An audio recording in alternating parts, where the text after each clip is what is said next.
Ya, salam, selamat malam, saudaraku yang terkasih dalam nama Tuhan Yesus.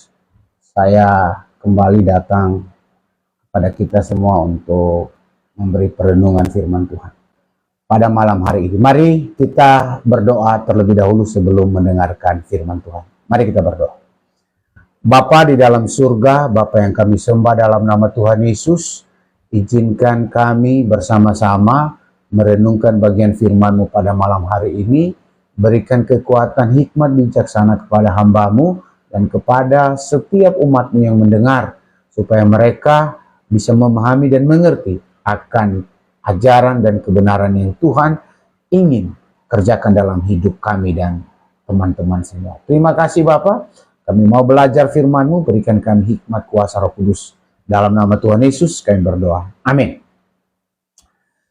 Salam Bapak Ibu yang terkasih di dalam nama Tuhan Yesus Kristus. Hari ini saya ingin kita bersama-sama belajar tentang kehidupan kesetiaan orang Kristen. Seperti apa sih? Kenapa? Kalau kita melihat bahwa Rasul Paulus pernah menulis di dalam perjanjian baru di dalam Roma bahwa waktu dia ingin dieksekusi atau mengakhiri hidupnya, dia berkata bahwa dia tidak putus asa dan dia mengatakan bahwa dia akan setia sampai mati. Nah, hari ini kita akan belajar satu tema, kesetiaan orang Kristen. Kita coba buka di dalam 2 Timotius pasal 4 ayat 6 sampai 8.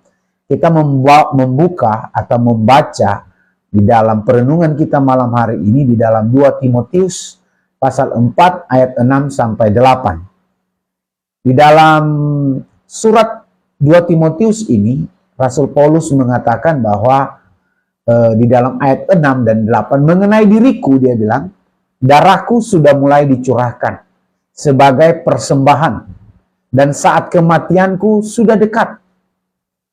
Aku telah mengakhiri pertandingan yang baik. Aku telah mencapai garis akhir dan aku telah memelihara iman. Jelas ya?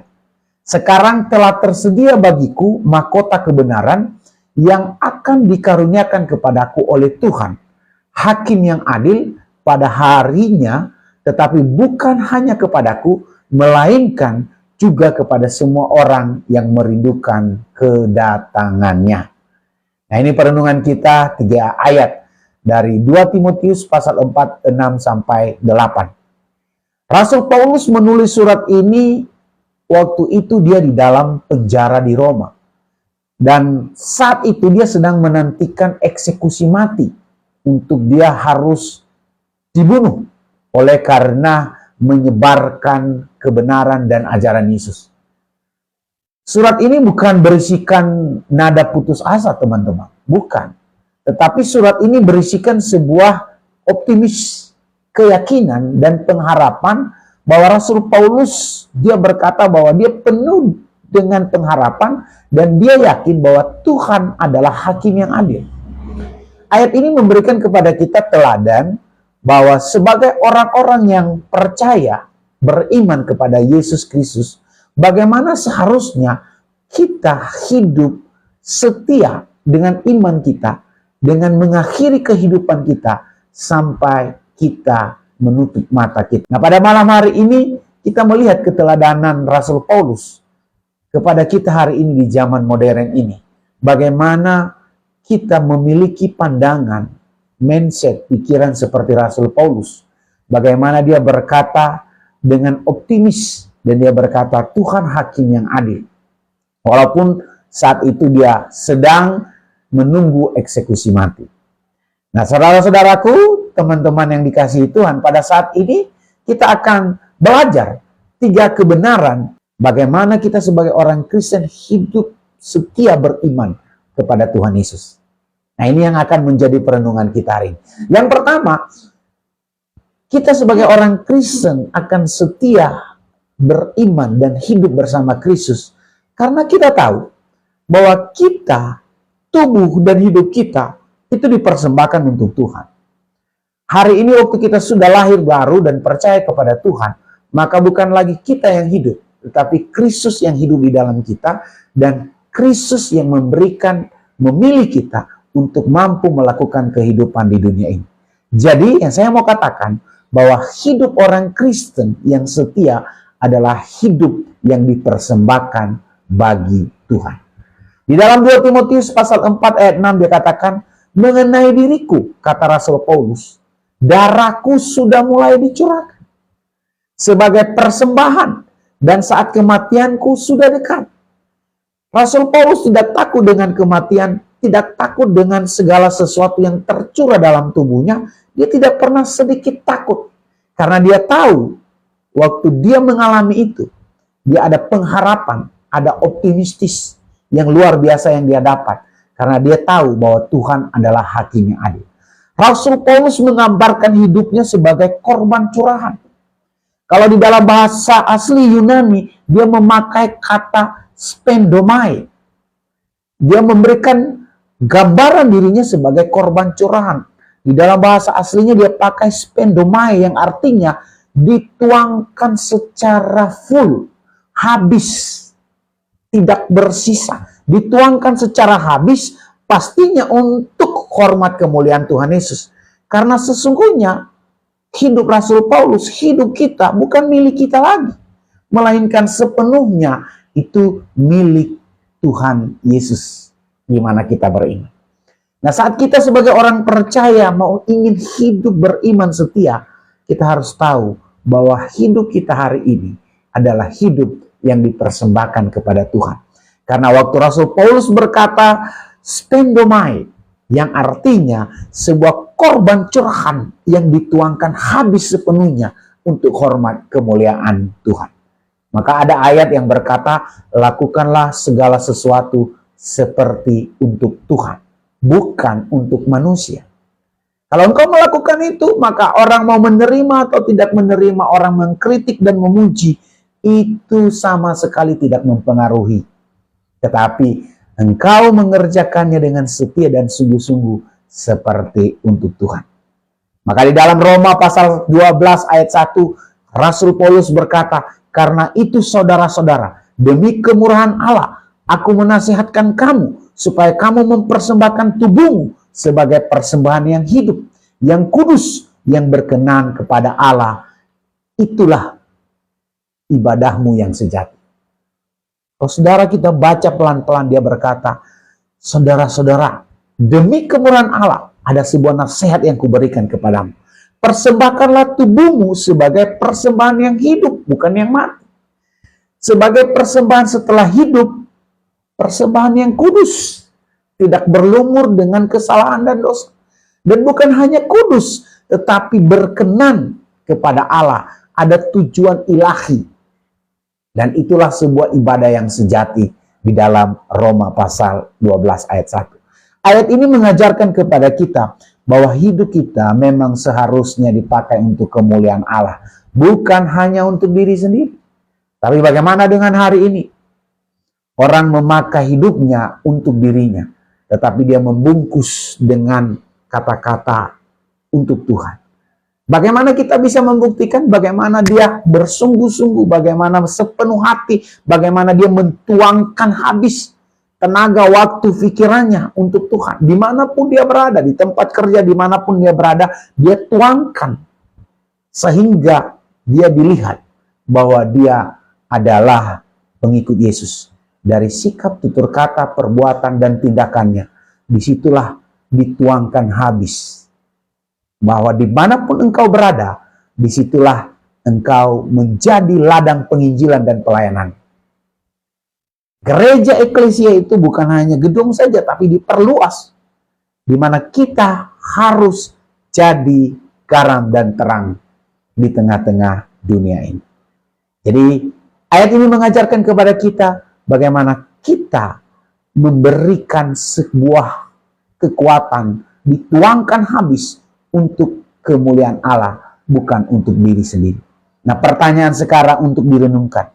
Jika hidup kita berakhir pada hari ini, jika hidup kita kembali ke rumah Bapa pada hari ini, apa warisan rohani yang kita tinggalkan sebagai persembahan yang hidup dan kudus yang berkenan kepada Allah. Karena persembahan rohani itu waktu orang merasakan, nama Tuhan dimuliakan. Tapi waktu kita kembali ke rumah Bapa, kita akan mendapat mahkota yang luar biasa. Nah, itu yang pertama. Kenapa kita orang percaya hidup beriman setia sampai akhir? Karena hidup kita adalah hidup yang dipersembahkan oleh Tuhan. Nah, yang kedua, hidup orang Kristen, hidup yang setia beriman sampai akhir, karena hidup kita adalah proses perjuangan. Nah, pertanyaannya apa yang kita perjuangkan di dalam hidup ini? Saudara, yang kita perjuangkan di dalam dunia ini bukan untuk Tuhan, tapi yang kita perjuangkan bagaimana mental kita, hati kita, supaya kita dimurnikan. Untuk apa tujuan kemurnian hidup kita? Supaya orang melihat dan melihat bahwa di dalam diri kita ada Kristus. Tetapi kita berjuang dengan dunia fana ini, dengan tubuh yang fana ini, untuk terus berjuang dengan setia sampai akhir. Jadi hidup kita berjuang, kata Rasul Paulus, roh memang penurut, tetapi daging lemah. Dia terus berjuang, maka dia terus berdoa, belajar firman, terus mendengarkan, dan berserah kepada Tuhan. Tidak sedetik pun dia meninggalkan Tuhan. Itulah perjuangan kita. Maka di dalam 2 Timotius pasal 4 ayat 7 dia katakan, aku telah mengakhiri pertandingan yang baik. Nah, di dalam sebuah pertandingan itu, begitu banyak perjuangan yang luar biasa. Waktu mencapai garis akhir atau finish itu, orang akan mengeluarkan sekuat tenaga. Dan dia berjuang dengan dirinya, pikirannya, hatinya, tubuhnya, untuk sampai kepada garis finish. Jadi 3 gambaran yang dijelaskan di dalam ayat ini, mengakhiri pertandingan yang baik. Artinya dia sampai ke garis finish dengan setia.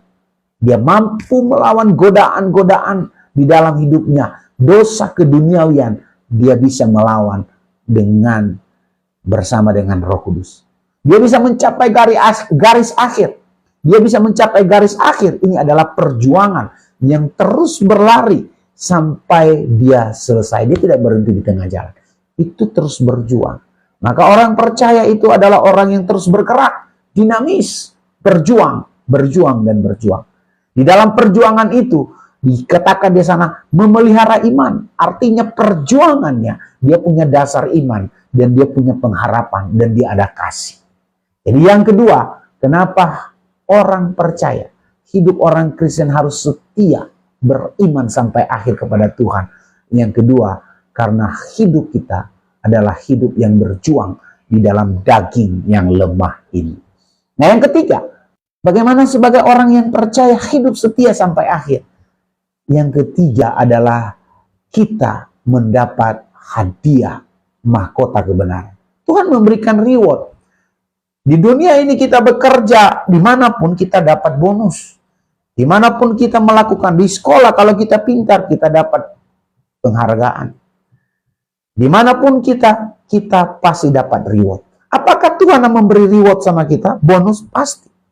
Karena itu janjinya. Ya, katakan di sana, di dalam 2 Timotius pasal 4 ayat 8, sekarang telah tersedia bagi mahkota kebenaran yang dikaruniakan kepadaku oleh Tuhan, hakim yang adil, pada harinya, tetapi bukan hanya kepadaku, melainkan kepada semua orang, Anda dan saya yang merindukan kedatangannya. Saudaraku, luar biasa sekali. Nah, kata mahkota yang di dalam 2 Timotius di sini dia pakai kata Stepanos, yang artinya kemenangan yang diberikan oleh Tuhan. Jadi bukan diberikan oleh manusia. Nah, kalau kemenangan yang diberikan oleh Tuhan itu kemenangan yang luar biasa.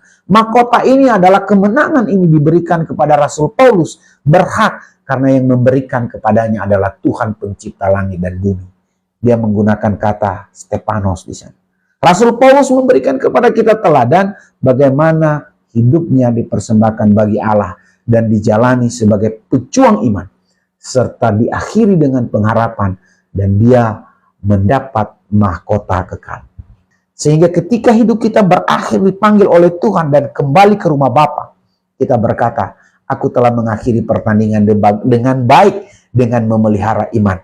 Sekarang telah tersedia bagiku mahkota kebenaran yang dikaruniakan kepada Tuhan, Hakim yang adil. Bagaimana hidup orang Kristen bisa setia beriman sampai akhir? Yang pertama, karena hidupnya adalah hidup yang dipersembahkan kepada Tuhan. Yang kedua, karena hidup orang Kristen adalah hidup karena perjuangan di dalam daging ini.